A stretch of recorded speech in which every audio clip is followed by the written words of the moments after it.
Hello and welcome back to our channel. So today in this video we will be discussing about how you can log in one and one webmail. So without wasting much of our time, let's get straight into our video.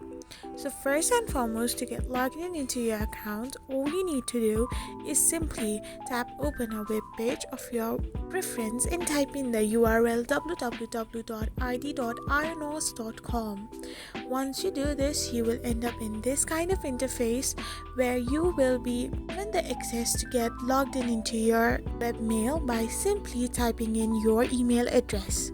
So once you have typed in your email address and tapped on the next option, you will get logged in into your account in one and one webmail.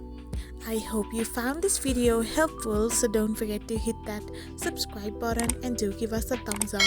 We will be back again with these informative videos. Thank you for watching.